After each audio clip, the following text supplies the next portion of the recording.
Hi and welcome to my Facelift in Bali YouTube channel. My name is Vanessa. If you like my videos, please give me a thumbs up and by all means, click below to subscribe.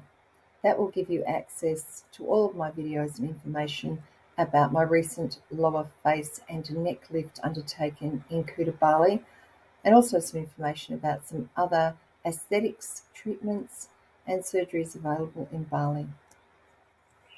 Please be advised that the information shared on my channel is designed entirely for entertainment and does not provide an alternative to seeking independent medical advice about surgery options or interventions. I am not medically trained, and the information I share is not reviewed or accredited by any medical professionals. My page is not endorsed or sponsored by medical professionals or businesses associated with the information presented. Please enjoy my content at your own risk and do your own research based on your own requirements. Thanks so much and enjoy the video. Good morning everyone and welcome back to Facelift in Bali. If you're new here, thanks for joining me. I talk about my journey over the last almost 2 months with the procedure of a deep plane lower face and neck lift that was undertaken by Dr. Roy at Siloam Hospital in Kuta, Bali. So as I said, I am almost 2 months down the track. So I've been asked by a few people if I would consider doing a makeup video. I wouldn't call it a makeup tutorial because, yeah, no, I don't know if that's really my skill set, but I'm going to give it my best shot at showing you how I do my makeup, and maybe somebody will learn something from it, which would be great. Meanwhile, I'm going to let you have a look at what's going on with my scars at the 7-week mark. Front, now again, I've done this before, I'm not really sure if you're seeing it. Back. And then on this side, we've got front, and then again, I'm hoping you're seeing this, back. So that's where I'm at. Numbness, still very numb, not so numb here, getting a bit more feeling here, and yeah, getting a little bit more feeling in my ears. I am not unhappy with my ear shape at all. I've got a little sort of lump, a little round lump that's developed here, but I'm not going to worry too much about that at this point. This side is not so bad. Again, I'm still really healing in the scar department. So I feel like the swelling has gone down considerably, and I'm feeling like I'm starting to see the real results. Reality versus expectations. I've mentioned it a couple of times in some other videos. I know I'm making all these promises, but I think it's important for us to talk about that, because sometimes I actually have to go and look at old photos or videos, and I was actually propelled into that space last weekend while I was looking for some videos for the grandkids, and I found one of a trip Douth, that's down at south here in Western Australia. We go Douth. Every time there's a long weekend, we all migrate so we can spend bucket loads of money on fancy restaurants and wine down south, Douth. And I was in the car with the grandkids in the back seat and I was videoing them. So this was 2018.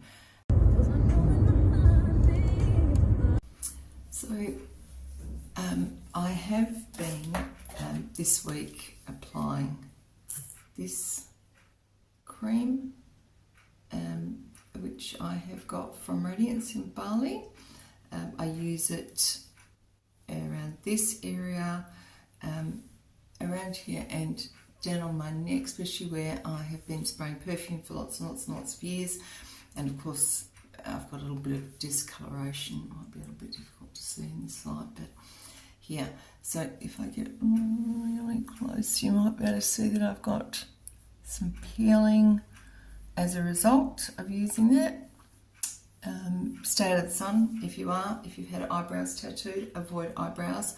I don't go anywhere around my eye area. I say working on these areas where the sun hits me in the car, etc. Just trying to deal with that. But yes, you can see just my focus, just a little bit of peeling as a result. Okay, so be aware of that. I've already been around and plucked the hairs. I think I might, yeah, I've got that one down there, that nice couple of long ones that just appear around here, the old Billy Goat Gruff look. So that's where I'm at. So before I get started, I like to use my bio oil, which I've talked about before. So what I do with my bio oil is just use the tiniest little bit. And I find this is great also because it is designed for scars, etc. So I make sure I put it everywhere I can. I do realise that I didn't do a great shot of my scars on this side because my hair was in the way. So hopefully you can see that a bit better now. I'll come back and edit afterwards and see if it made any difference. If not, there you go. So that is basically what I do with my bio oil because I'm old, my skin is dry, and I need to make sure that I get some serious moisture going on. I use bio oil under my makeup, and I use it at night after I have removed my makeup, and I use these babies to do that. The old Best Wipes, Johnson, can't use anything else. I've tried all the others, and everything's really drying. These are just like really moisturised, beautiful. Okay, only buy them on special because they cost a fortune, so I wait until they go on special at Chemist Warehouse and get myself, I think they come in a pack of 4, yeah, for about $16. Usually on special I can get them for $14 or $12 even occasionally. There you go. So that's where I'm at. Now what I have is my makeup sponge, and I'm going to show you, it's a bit groshy, so I have to clean it a bit. Oh my gosh, very groshy. The makeup that I use, which is this one, which is 4N, okay? So L'Oreal True Match 4M. Again, Chemist Warehouse, I usually get it on special for about $17 or $18. Okay, so that would be the foundation I would put on. But before I do that, I'm missing a step 7 of me. Not real good on the old makeup tutorial. But I have shown you this previously. This is the concealer that I managed to get from Temu for about $3. I'll link it underneath so you can see. I was using this to cover up all my bruising that I was experiencing, which is all now moved on. But I'm finding that it is really cool for the dark areas under my eyes. So you can see which one I use all the time. I've got quite a darker complexion, so that's the one that I use, and you'll see that it is still quite light. So what I'm doing is just getting it under my eyes. I try not to sort of go too far this way because that's where the crow's feet start to develop. I take it up into this area, and just to help get rid of the darkness in those little corners. I've got my great big fat, you can't see it, 10 times visual mirror over here. So if you see me going over here, it's because I'm trying to make sure that I've got it where I need it to go. So that's, sorry about that. Probably need to move the camera over, okay, learning as I go. And I do the same. So this is just I actually got this from a kid on the beach in Bali. You know, I think it's probably somebody Jenna, you know, rip off, don't know. but you can see that's the one I use. And the reason I use this and not sort of a sponge on my finger is that I've got those little fine wrinkles under my eyeballs, so I find this gets in there nicely, and it also gives it more of a stippled effect, so I don't have to blend so much you know, into the rest of my face. So if I had anything else that I need to sort of work on, cover that up a little bit on your nose, because I've had a little bit of a pimple moment that had happened because I was using this baby, which sometimes does that on my skin, not very often, but occasionally. So that's what I would do for concealing. Okay, there's probably lots of other areas that others would conceal. That's what I do. This is definitely just how Vanessa does it.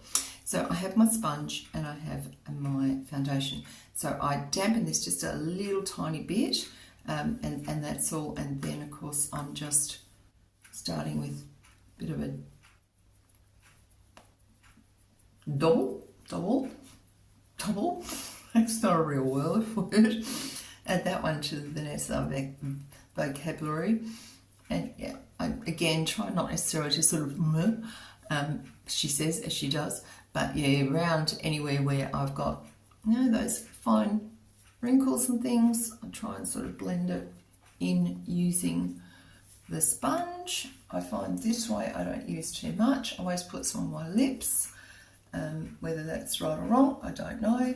And now I'm going to move into where my scars are. Not that you can see them a lot, but I think it's still a little bit red under the ear. So under there, this is really interesting. I've spoken about this before. See this little mole here, which I will get removed next time in Bali. That was here prior to my facelift. So there you go. That'll give you an idea of probably a good 4 centimetres has been sort of hooked up. Don't want to know how. Not interested. I know it's gone. I don't have as many sort of wrinkles up in this area. Don't know why. I don't have any Botox or anything there. The only place I have Botox since I've had my facelift is just here, because I would have normally quite a few ridges there. So, you know, that's the only place. Make sure I get it right around nose, and then I do a little bit of the old drag it down, blend it in thing. Come over to this ear, make sure I've done the same thing, covered over, and then I might put a little bit around my eye area. I sort of try and avoid my eyebrows. They are tattooed in, but I just, you can see how it sort of goes a bit white there. I try and avoid getting too much around there. Get a bit there. Anything that, I feel that any sort of foundational base that you put around your lips or your eyes will help to sort of create a nice smooth sort of surface, even out the surface for them putting your eyeshadow, etc. on. Okay, so I'm a bit old school, so I put my foundation on first. I have seen the younger people doing these videos, and they put their what do you call it, their eyeshadow on first and then do their foundation to stop it sort of falling down. If it falls down, I'm just going to be cleaning it up with this. Okay, so then the next thing I like to use is my Maybelline Nudes of New York palette. I generally find that I stick with these neutral tones unless I'm particularly wanting to coordinate with something that's like really pink or bright. Okay, so that Nudes of New York is the palette that I go with. What I really like about this one is that it is really pigmented, so I don't need to use a lot of it, and you can sort of see the key colours that I use because they're the ones that have indented a fair bit. But up here is the one that I use for my base, and I'll be telling you that that is with my no eyeballs going on moment. Hang on, I'm going to use these, and I can tell you. Oops, hang on. This is my how to put your eye makeup on pair of glasses. That's called Artiste, is the one that I will be putting on. Aren't they gorgeous? So to do that. And how I do that is that I use this to actually highlight across my brow area and then down into and across the lid like this. So it sort of gives me a nice base into the corner, nice and light, and then up under the brow. Okay, and I mean, this is day wear. This is sort of every day going to work, shopping, out and about, not scaring people sort of makeup look, you know. And same thing on this side. Like that. And that just sort of gives me a nice bit of highlight under my eyes. Then I am going to find another one of my U-Boot Barley brushes. Where is it? It says, I can't find it. There it is. Oh, there it is. You can hear me rustling around in my little makeup kit. Another brush. Then I'm going to use the next one, which is called Glasses Moment. It's called Creator. Okay, so Creator is the one next door to it. And what I do with Creator is I then come into this corner, sort of meeting up halfway, I suppose, and blending through with the lighter Artiste that I have just put on. So then I will take it up a little bit onto the brow bone and up towards the corner of my eye, and that will give me just a little bit of light sort of tone. Again, I just build it as I go. I don't go in heavy with this one because otherwise you end up with way too much colour and then it's a bit of a problem to manage. Same on this side. Just and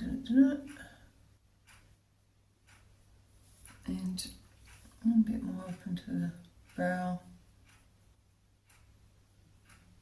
area and leading through to the middle. So what it gives me is just a nice bit of sort of colour coming up, like so. Okay, and then a bit more, just sort of blending it in, just about halfway. Then what I'm going to do is I am going to use my very favourite brush that I've had since before the time of Jesus, which is a Dior brush. I really like this one for creating shadow effects, and the colour I use for this is called down here in the corner, Self Starter. So this is what gives me that little bit of shadow and definition in the corners. So I literally am just putting it onto the top of my lid and letting it sort of blend through.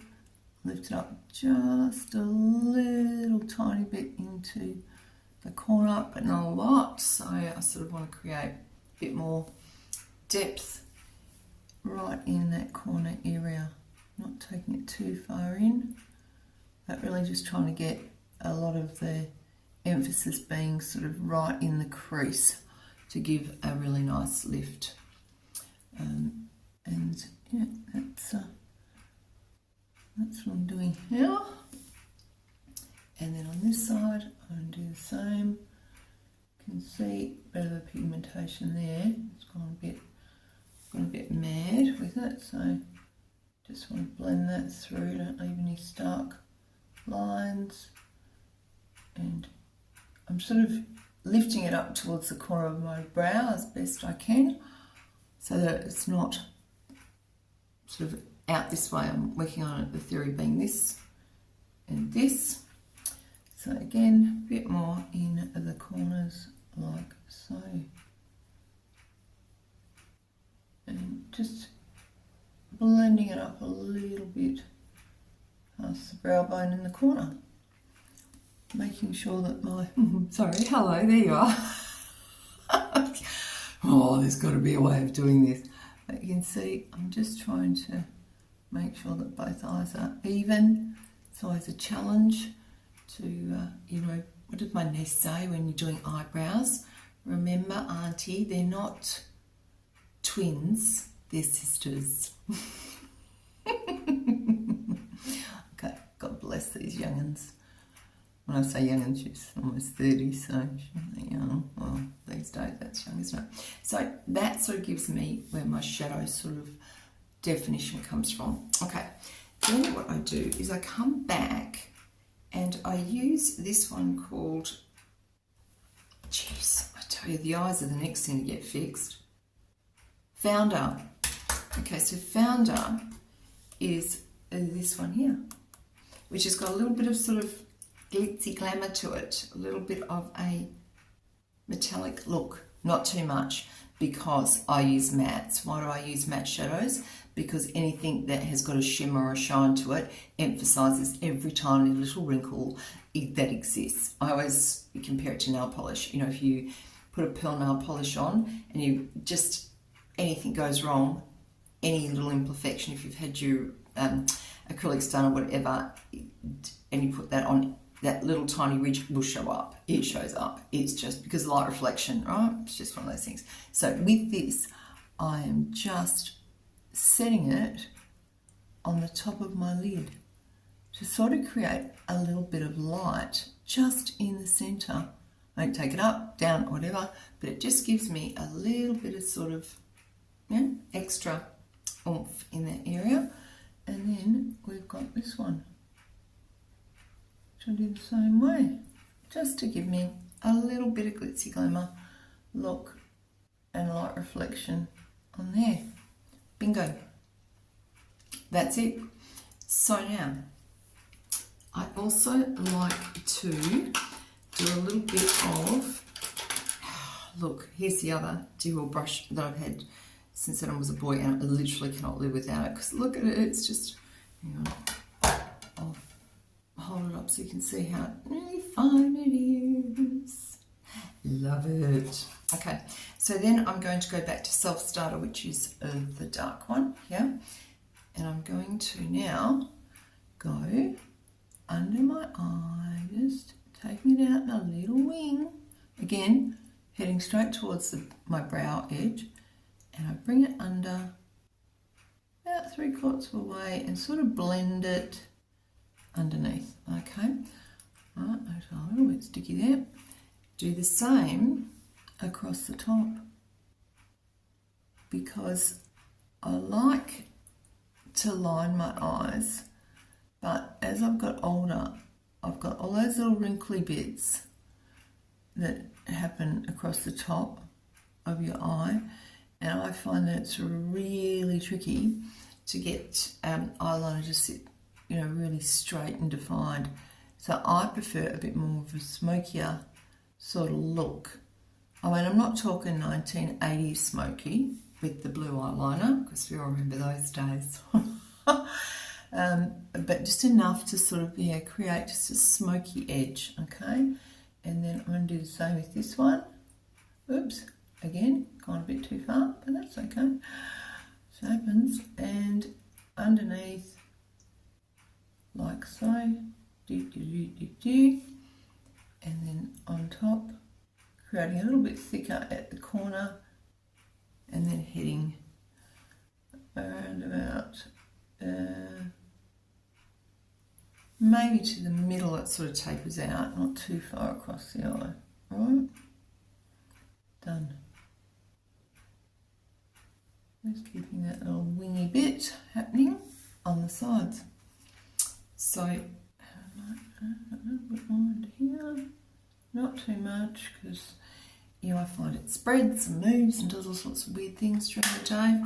Okay, so what I'm going to do now is not try and put that back because it doesn't want to fit. I am going to introduce you to my Woolies brand eyeliner, liquid eyeliner. It is so cool. It's got a winged little part, which is very, hang on, very cool. And you can, if you're brave enough, create a wing on both sides. I don't use it very often, usually when I'm going out. And then it's got this great edge. Look at that. Ooh, I love it. So this is what I do now. I get a little bit on the edge again, creates a little bit more definition. I take it up to the corner very carefully and then angle over where I've been with the eyeshadow.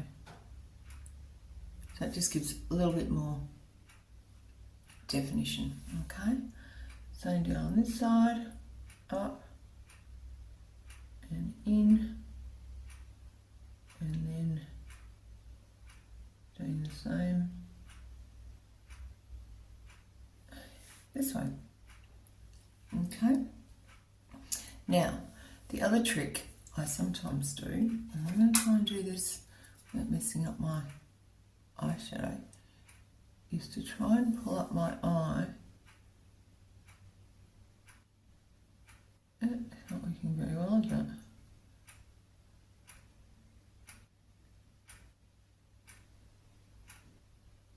And get some under my eyelid. Okay, so on this side.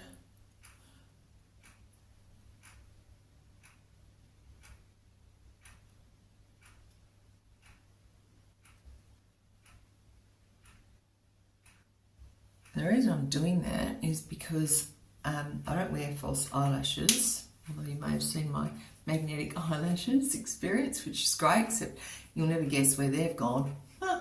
My daughter's got those. Doesn't take long, does it?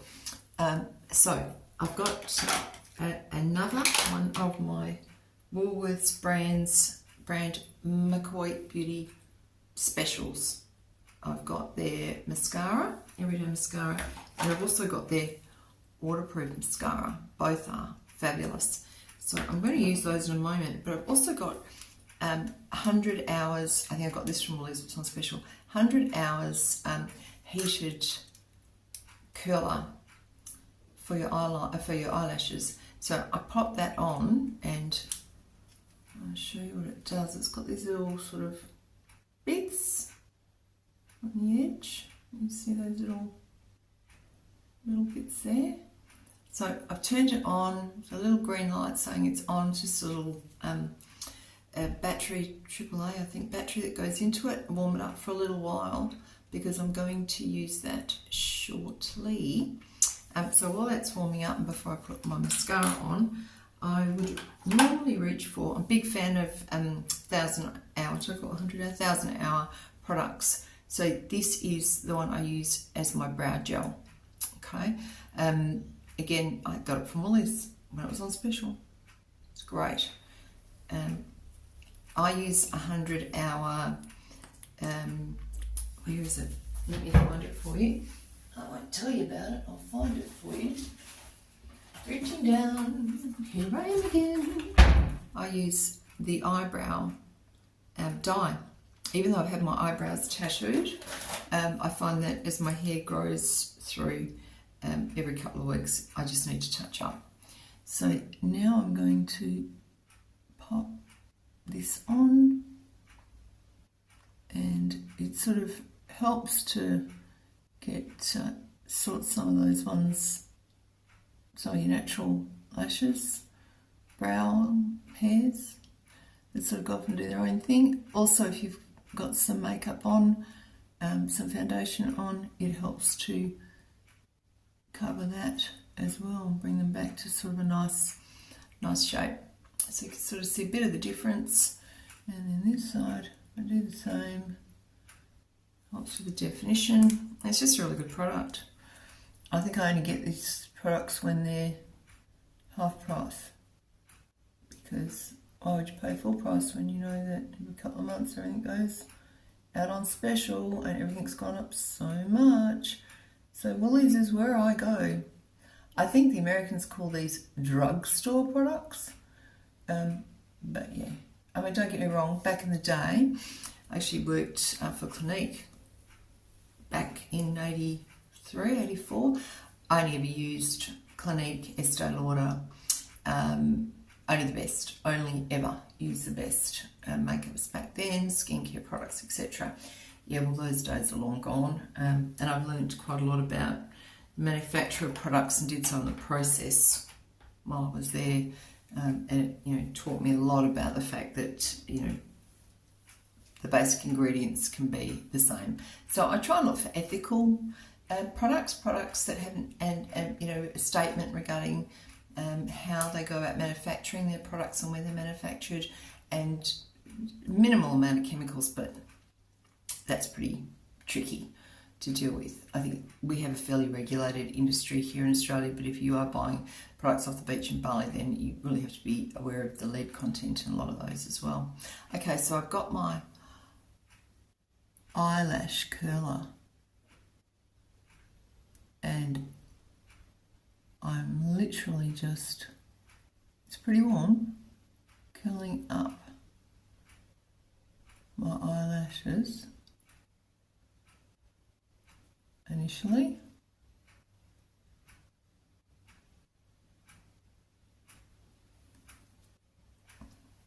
You can see a bit of a difference. I'm blind without my glasses, so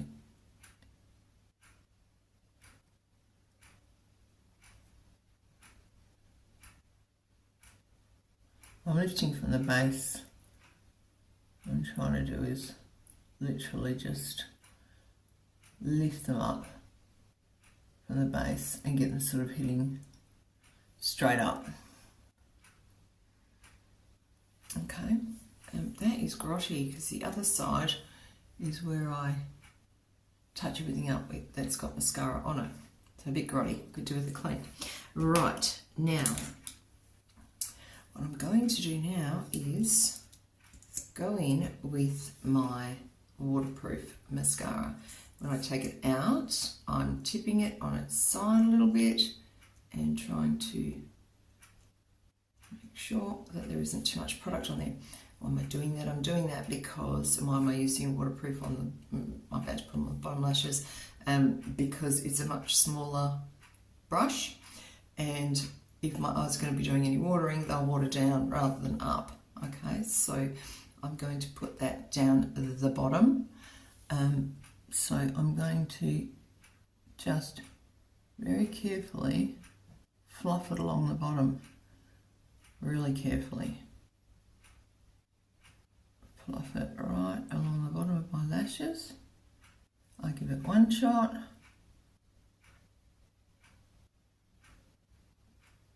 And another on this side.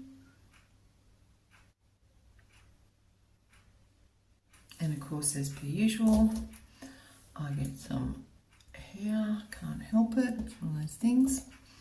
Then I'm going to dip again, and dip again, and dip again, and give it one more go. Okay, don't want it to be clumpy, but I do want some definition on those ones.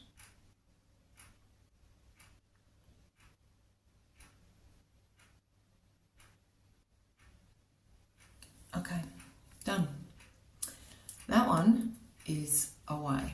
Okay, now I go to the Fat Lash McCoy Beauty one, which is the non-waterproof. I use black all the time, and you can see why I use this one.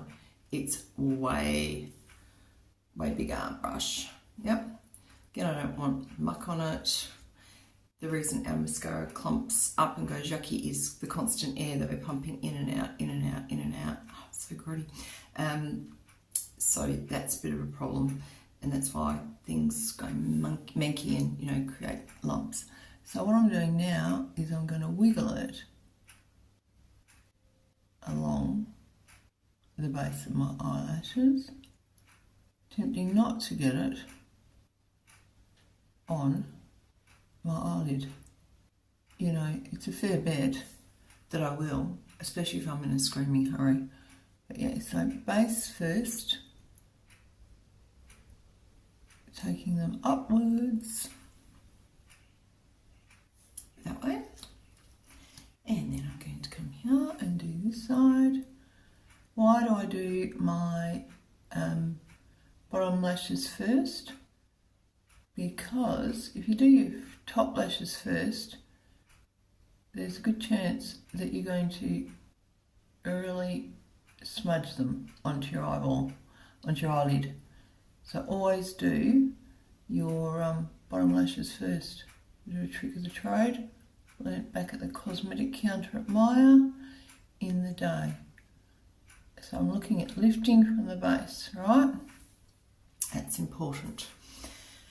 Another trick too is that if you have a real problem putting on your lashes, or you're putting mascara on somebody else to give them a hand, get them to focus on the actual container while you're putting the mascara on the eyelashes, because it distracts them from looking at the brush coming at their eyes if they're focusing there. And if you want the eye up or down a little bit more to get more leverage, you just get them to watch the bottle. Okay, so one more go at it. Now I feel it's a little bit drier. I'll take it onto the tips of my eyes, and I did the same here. Years ago I had eyelash extensions put on and I love them. They were just amazing. Go to Bali, swim in the pool, come out still looking like $1 million.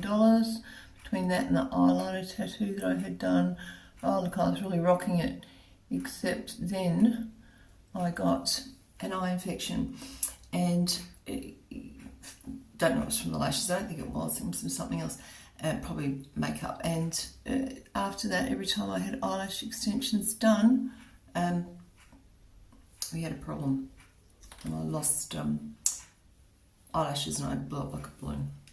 So, there we go. That's the mascara done. And yeah, I wait for it to dry a little bit, and I'm coming back with my heated curler, and I'm going to hold it up and up and up to get a really nice big curl. And then the same on this side, up, up,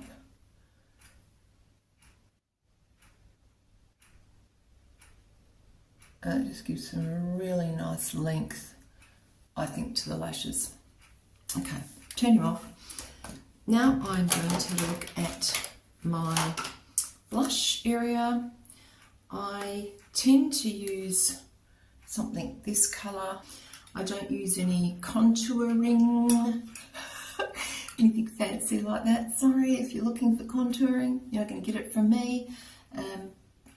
I'm very lucky since my surgery to have some nice definition around my cheekbones. Makes it easier for me to find my cheeks.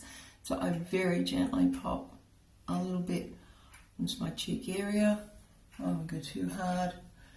You know, again, that's because I'm a smiley girl with the crow's feet, which I will get looked at now that my swelling's gone down a little bit, and see if I can get some Botox in there. But you know, I wanted to wait until long enough after my surgery and the swelling had gone down, so I was really sure about what needed work where.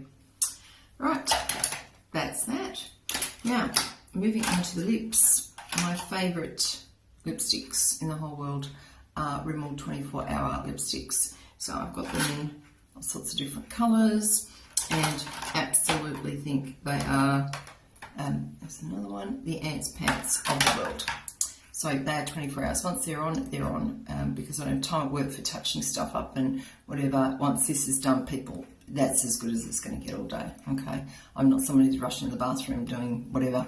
Don't have time for that. So the good thing about this one is that it's got a really nice tip on it. It goes on lovely. And you can create some nice definition around your lips. I had filler in my lips years and years ago. I wouldn't do it again. I didn't like the look. That's just me. Everyone's different. I just felt I looked like a trout. The trout pout. I had the trout pout. And I figure I can create my own definition